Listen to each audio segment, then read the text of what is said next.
Assalamualaikum warahmatullahi wabarakatuh. Hello guys, perkenalkan nama saya Nazwa Renita, NIM C1B021043. Nah, tujuan dari pembuatan video ini yaitu untuk memenuhi tugas praktikum geomorfologi yang sudah dilaksanakan beberapa minggu yang lalu, tepatnya berada di Kabupaten Lombok Utara. Oke, kita langsung saja masuk ke materi, yaitu apa sih yang dimaksud dengan landform? Landform adalah suatu unit geomorfologis yang dikategorikan berdasarkan karakteristik seperti elevasi, kelandaian, orientasi, stratifikasi, paparan batuan, dan jenis tanah. Lalu, jenis-jenis bentuk lahan antara lain ada bukit, lembah, tanjung, dan lain sebagainya. Sedangkan samudera dan benua adalah contoh jenis bentang alam tingkat tertinggi. Nah, adapun beberapa faktor, mulai dari lempeng tektonik hingga erosi dan deposisi dapat membentuk dan mempengaruhi bentuk lahan. Istilah-istilah bentuk lahan tidak hanya dibatasi oleh bentukan di bumi, melainkan dapat pula digunakan untuk menjelaskan bentukan pada permukaan planet dan objek-objek lain di alam semesta. Oke guys, mungkin itu sedikit penjelasan dari saya tentang landform. Nah, sekarang kita akan masuk ke inti materi dari praktikum yang sudah dilaksanakan kemarin. Pada praktikum yang sudah dilaksanakan beberapa minggu yang lalu, titik pemberhentian kita ada di 4 lokasi. Yang pertama yaitu berada di lokasi Pusuk, Jalan Haji Mansur, Kabupaten Lombok Utara. Tara, ini adalah termasuk contoh landform muda. Nah, ciri-ciri landform muda yaitu bukit-bukitnya runcing, energi potensialnya tinggi, bukit-bukit di cover oleh vegetasi, sungai-sungainya curam, dan batuannya pucat. Faktor yang mempengaruhinya yaitu adalah sungai yang curam dipengaruhi oleh kelerengan lahan dan batuan pucat karena mengandung silika.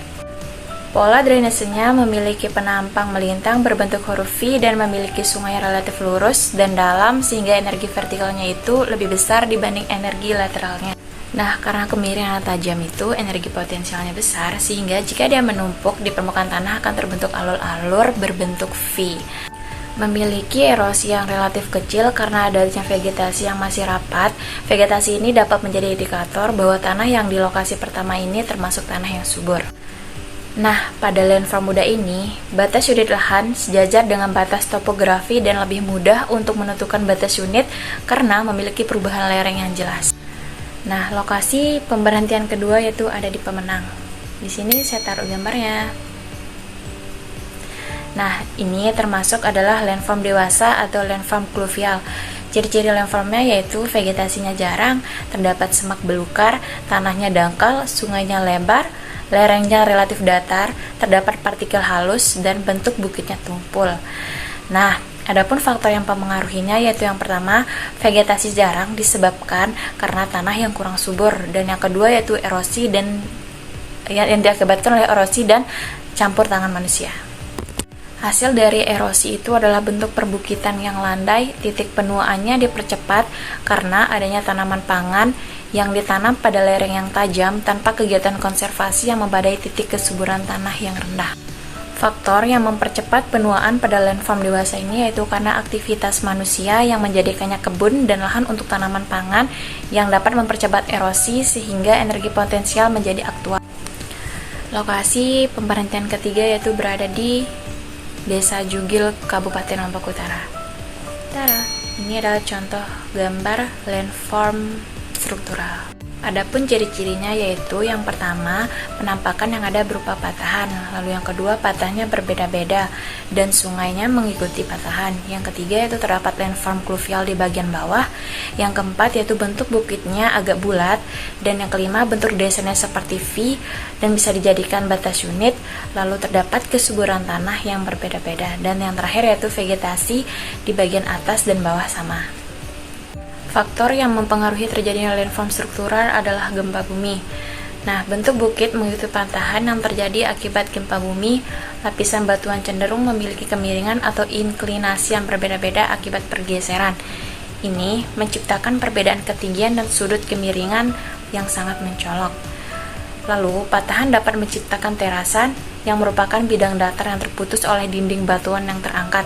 Terasan bisa saja menjadi lebih besar dan lebih kecil. Selanjutnya, lokasi pemberhentian keempat atau yang terakhir yaitu berada di Kayangan. Tara, ini adalah contoh gambar landform tua. Ciri-ciri landformnya yaitu bukitnya landai dan bulat, perubahan unit lahan yang tidak beraturan, sungai curam pada lereng datar, sifat fisik tanah tidak berubah dan terdapat sisa-sisa bukit, batas sudutnya jelas, sehingga sulit dikenali. Sungai yang terbentuk pada landform ini memiliki energi potensial yang tinggi. Dari beberapa ciri-ciri yang sudah saya sebutkan, salah satu ciri khas landform tua yaitu lerengnya landai dan sulit membedakan mana lembah dan mana bukit. Lokasi ini merupakan puncak bukit namun terus mengalami penggerusan hingga mencapai titik keseimbangan sehingga energi erosinya yang sangat kecil. Akibat lereng yang landai, maka energi potensial dan aktualnya sangat rendah. Titik batas unit landform ini tidak jelas.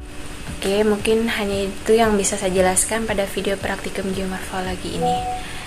Jadi kesimpulannya, landform muda dicirikan dengan lahan yang masih tinggi, masih banyak dijumpai permukaan asli. Lalu yang kedua, landform dewasa atau fluvial memiliki vegetasi yang jarang dengan tanahnya yang dangkal, bagian tanah subur sudah tererosi. Lalu yang ketiga, landform struktural atau patahan, daerah patahan yang disebabkan oleh gempa bumi. Dan yang terakhir yaitu landform tua, bentuk bukit yang bulat dan landai, tidak ada perubahan pada lereng, sifat fisik tanah tidak berubah dan terdapat sisa-sisa bukit.